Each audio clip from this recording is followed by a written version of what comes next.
पुष्कर के वरिष्ठ अधिवक्ता पुरुषोत्तम जाखेटिया की अल सुबह मौत हो जाने के बाद पुष्कर के लोगों में एवं वकीलों में भारी रोष व्याप्त हो गया है। वहीं अजमेर बार एसोसिएशन एवं अजमेर जिले के कई वकील अजमेर के जेएलएन अस्पताल पहुंच रहे हैं। कई वकील मोर्चरी के बाहर धरने पर बैठ गए हैं। वकीलों की मांग है कि प्रशासन ने अब तक क्या किया है। पुष्कर में इस प्रकार के युवकों का भारी आतंक है। पुष्कर में थार जीप, डीजे जीप, इसके अलावा कई प्रकार के यहाँ काले कारनामों को अंजाम पुष्कर में ही दिया जा रहा है। बाहर से आने वाले श्रद्धालु यात्रियों एवं जायरीनों को थार जीप में घुमाने के नाम पर इस प्रकार के युवक लूटते हैं और खूब पैसा वसूल करते हैं और बाद में शाम को दारू पार्टी करते हैं। इस प्रकार के युवकों को रोकना चाहिए, नहीं तो पुष्कर और अजमेर में भारी अपराध बढ़ेगा। हालांकि ये बात जुड़ी है अजमेर के जेएलएन अस्पताल से, जहां पुष्कर के वरिष्ठ अधिवक्ता पुरुषोत्तम जाखेटिया की 5 दिन बाद मौत हो गई है।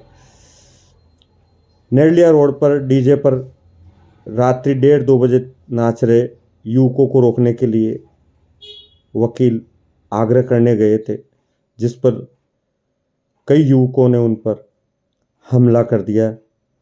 हमले के बाद वह घायल हो गए। रिपोर्ट देने के बाद ही उन्हें उनके घर वालों ने अजमेर आईसीयू में भर्ती कराया, जिसके बाद आज अधिवक्ता की मौत हो गई।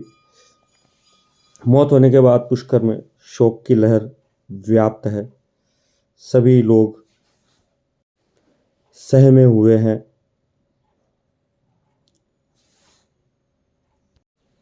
घर वाले और वकीलों की मांग है कि सारे आरोपी तुरंत पकड़े जाए।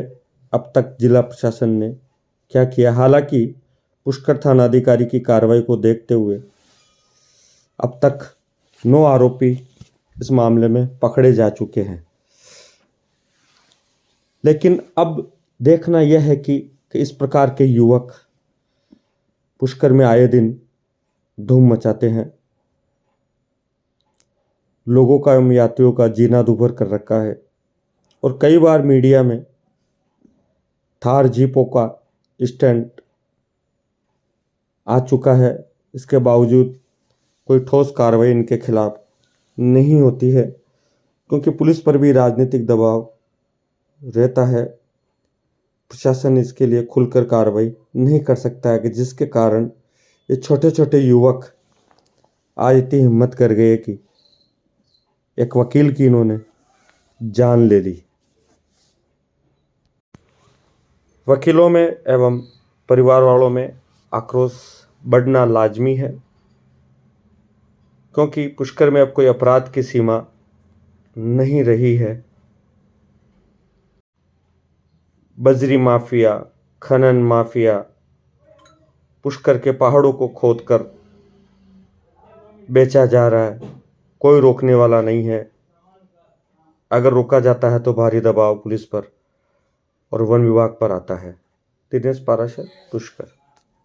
अब किस तरीके का निर्णय वापस निर्णय लिया गया है कि घर वालों ने मना कर दिया है कि जब तक सारे मुलजिम पकड़े नहीं जाएंगे और हमारी मांगें पूरी नहीं होंगी तब तक हम यहाँ से बॉडी को नहीं उठाएंगे।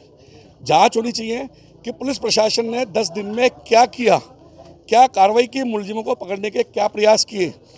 उनकी ये जो लीपापोती हुई है इस प्रकरण के अंदर, वो सब सामने जनता के सामने आनी चाहिए। इन्होंने 10 दिन में मुलजिमों को पकड़ने के क्या प्रयास किए, मुलजिमों को पकड़ के लाने के इन्होंने क्या प्रयास किया, मुलजिमों को बुलाया, या इनके ऊपर किसी जनप्रतिनिधि का या किसी समुदाय विशेष का या जाति विशेष का दबाव था।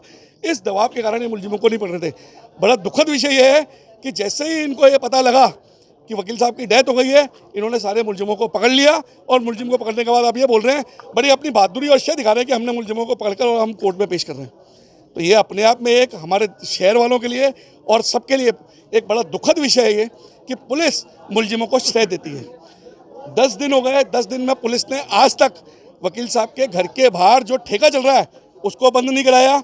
10 दिन के अंदर लगातार वो डीजे चल रहे हैं जिसकी वजह से ये हादसा हुआ, वो डीजे बंद नहीं कराया इन लोगों ने, और ये अपने आराम से जहाँ से इनको बंदी हुई है वहाँ से बंदी आ रही है, ले रहे हैं और मस्त रहे हैं। तो हमारा ये प्रशासन से निवेदन है कि सबसे पहले जो ये लोग चाह रहे हैं, घर वाले जो चाह रहे हैं, उनकी मांगों को पूरी किया जाए, उसके बाद बॉडी उठाएंगे, उससे पहले नहीं उठाएंगे बॉडी, वरना हम आंदोलन करेंगे। इसके लिए नेता का दबाव भी था क्या? हो सकता है मारने वाले मुलजिम भी नेता हैं, थाने चौकी के मारने वाले मुलजिम भी एक समाज विशेष के व्यक्ति हैं, जनप्रतिनिधि भी जवाब एक उसका व्यक्ति है, जाति समुदाय का व्यक्ति है, और थाने के अंदर भी जो 2, 3, 4 कारिंदे हैं वो भी एक जाति समुदाय के व्यक्ति है।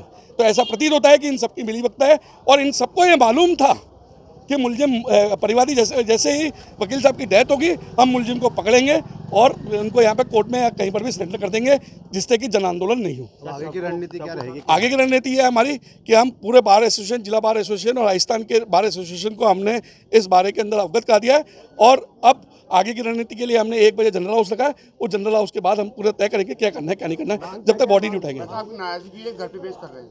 ये भी नाराजगी है हमारी कि ये मुलजिमों को बचाने के चक्कर में घर में पेश करते हैं। साथ ही मेरे न्यायिक अधिकारियों से विनम्र प्रार्थना है कि वो पुलिस को इतना शय नहीं दें कि वो मुलजिमों को 5 बजे बाद घर में पेश करें। मुलजिम कोर्ट इसलिए बनाई गई है कि कोर्ट के अंदर ही जो कार्रवाई होनी है सामने हो, पीछे से पीछे, पीठ पीछे कोई कार्रवाई नहीं हो। सर, मुख्य मांगे क्या है? मुख्य मांगे ये हैं कि जो भी इनके परिवार वालों के साथ में अत्याचार हुआ है वो पहले तो मुलजिमों को पकड़ा जाए, 15 दिन के अंदर चालान पेश किया जाए पकड़ने के बाद, और 15 दिन के अंदर ट्रायल खत्म किया जाए, घर के परिवार के एक सदस्य को रोजगार दिया जाए और 1 करोड़ रुपए का मुआवजा दिया जाए। सरकार से हमारी मांग है। साथ ही एडवोकेट प्रोटेक्शन एक्ट लागू किया जाए। इनके घर के आसपास जितने भी ठेके शराब के खुले हुए हैं, पुष्कर शहर के अंदर जितने भी अवैध डीजे चलते हैं, उन सबको ये पुलिस वाले जब्त करें। नहीं करते हैं तो इन पुलिस वालों के विरुद्ध कानूनी कार्रवाई की जाए। दीपक गुप्ता, सचिव, जिला बार एसोसिएशन अजमेर। और पैसे मिलना बंद हुए, मैंने मुलजिम को बढ़िया बामन को दूसरा तो पकड़ के लिया था, तो उसके हवाले को डाल दिया, बैंक बंद करो। तो दावत है एमएलए का दबाव है क्या? एमएलए का दबाव है क्या? दावत मारने वाला दावत, साला वहां पर एमएलए दावत, दबाव है क्या किसी का? देखा जाता दावत, डीजे बज रहे वहां पर दावत, दबाव है क्या किसी का? दबाव है क्या बताओ प्रशासन पर? फिर जवाब नहीं तो फिर मुलजिम क्या कर रहा था? मुलजिम क्या कर रहा था 10 दिन तक? ये बताओ क्या कर रहे थे आप? ये बोलो मर्जी का क्या कर रहे थे आप? बोलो मर्जी, तो क्या जैसी वो तो मर गया, वो तो मरने वाला तो मर गया यार। मैं आप कुछ करोगे ना? आपने बताओ कि मैंने 10 दिन तक करके रखे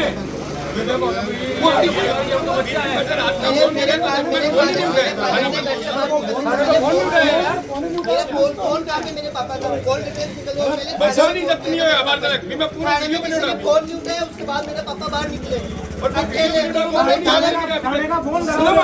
थाने चौकी बैठ गए भैया, इंसानों को बचाने के बजाय मारने का काम कर रहे हो आप लोग। फोन जब क्या कर दिया है, परवाह नहीं करेगा, दस्तखत नहीं करेगा, वैसे कोई आप फालतू सब सपोर्ट कर रहे हो आप।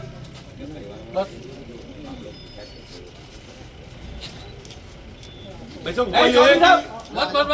ये है कि ना तो ये मुलजिम को पकड़ रहे हैं, ना मुलजिम को घरों में पेश कर रहे हैं। डेट की बात कितनी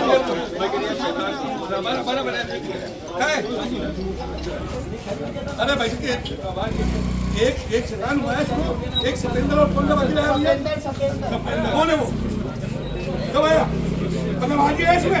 इससे पहले क्या कर रहे थे? इससे पहले क्या कर रहे थे बताओ।